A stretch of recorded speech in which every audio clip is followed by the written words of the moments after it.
aussi, on peut l'utiliser, même quand on parle dans une minute, si on parle de les images, on parle de pas sur le soleil, on peut pas ici, clairement, le site du film.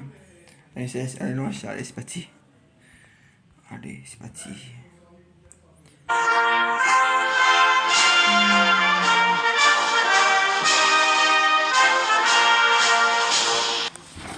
Mes chers compatriotes, depuis samedi dernier, la guerre s'empare une nouvelle fois du Proche et du Moyen-Orient.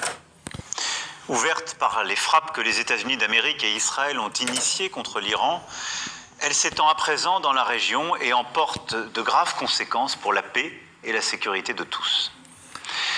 La République islamique d'Iran porte la responsabilité première de cette situation.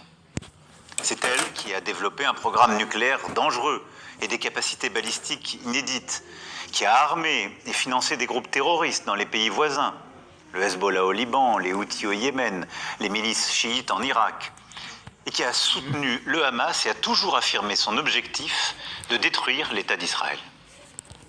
C'est la République islamique d'Iran qui a une nouvelle fois, en janvier dernier, donné l'ordre de tirer sur son propre peuple.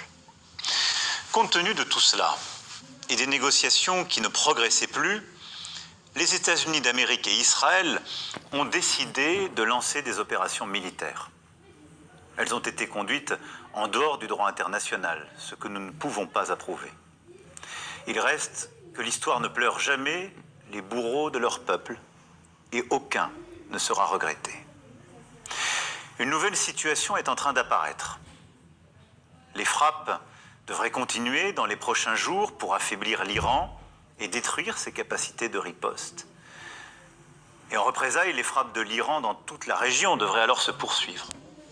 Dans ce contexte, avec l'Allemagne et le Royaume-Uni, nous avons clairement dit qu'un arrêt au plus vite des frappes est souhaitable et qu'une paix durable dans la région ne se fera que par la reprise de négociations diplomatiques. Et je veux ici aussi former le vœu pour le peuple iranien, qu'il puisse lui-même librement décider de son destin. Face à cette guerre en train de s'étendre et dont nul ne sait dire aujourd'hui le terme, ma responsabilité est d'agir pour protéger notre pays, garantir la sécurité de nos compatriotes et défendre l'intérêt national. Nous avons renforcé la sécurité de nos bases militaires dans la région. 2 d'entre elles ont subi des frappes limitées, ayant causé des dégâts matériels. Et je veux redire ici mon soutien, ma confiance à l'ensemble de nos forces armées. Nous avons aussi renforcé la sécurité de nos ambassades et de nos intérêts présents dans ces pays. Et je demeure particulièrement vigilant sur ce point. Près de 400 000 de nos compatriotes sont présents dans la région, soit comme résidents, soit de passage. Nous sommes en train d'organiser, en bon ordre, le rapatriement de nos concitoyens qui le souhaitent, en commençant par les plus vulnérables. 2 premiers vols seront à Paris dès ce soir. Je sais l'angoisse, l'impatience qui existe, mais je veux ici vous dire que les équipes sont pleinement mobilisées dans les pays concernés comme à Paris pour organiser les retours dans les meilleures conditions. Et vous continuerez d'être informés en temps réel. Nous veillons évidemment à la sécurité sur le sol national aussi.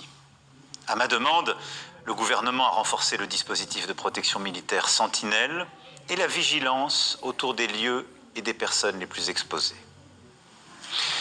Ensuite, au-delà de ces éléments de sécurité premiers pour nos compatriotes, nos bases, nos emprises, nous devons être aux côtés de nos amis, de nos alliés de la région, pour leur sécurité et pour leur intégrité territoriale. C'est en effet notre responsabilité, elle est strictement défensive, elle vise à protéger et à restaurer le plus vite possible la paix.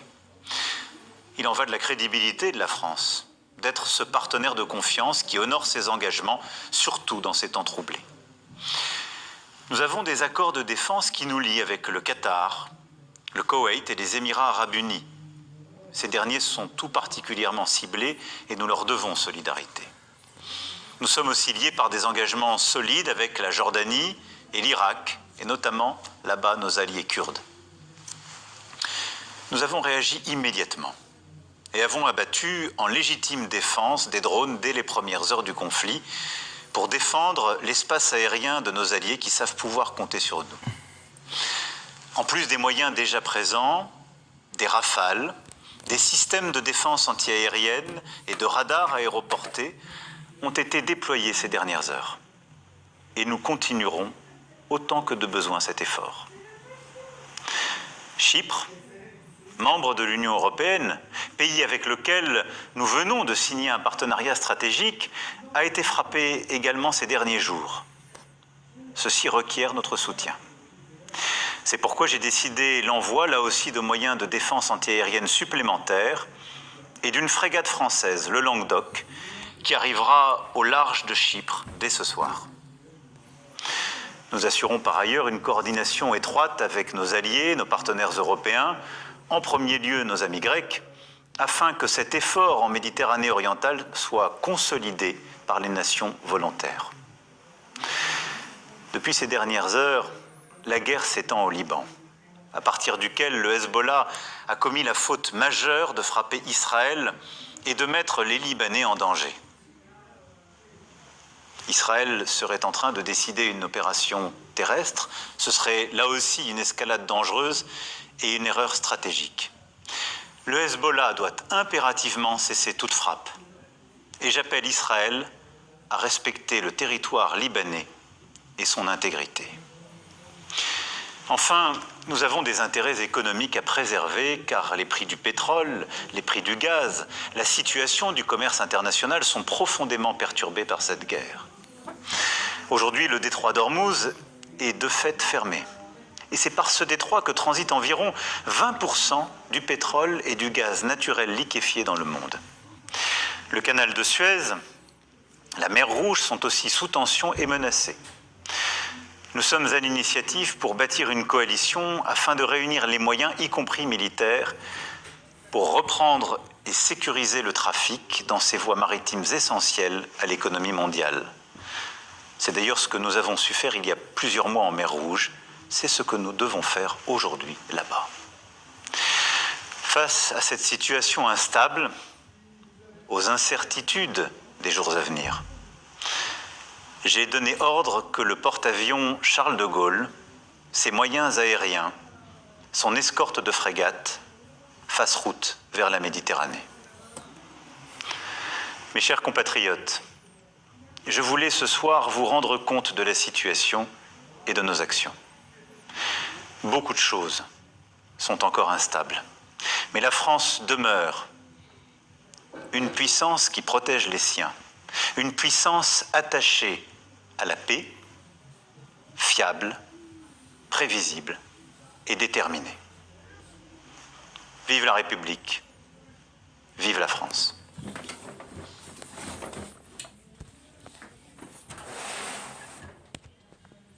Alors, tout est bien con. Tout à l'heure, c'est bien. C'est bien, c'est court. Ah ouais, c'est bien passé. Si on a gagné, même là aussi, vraiment.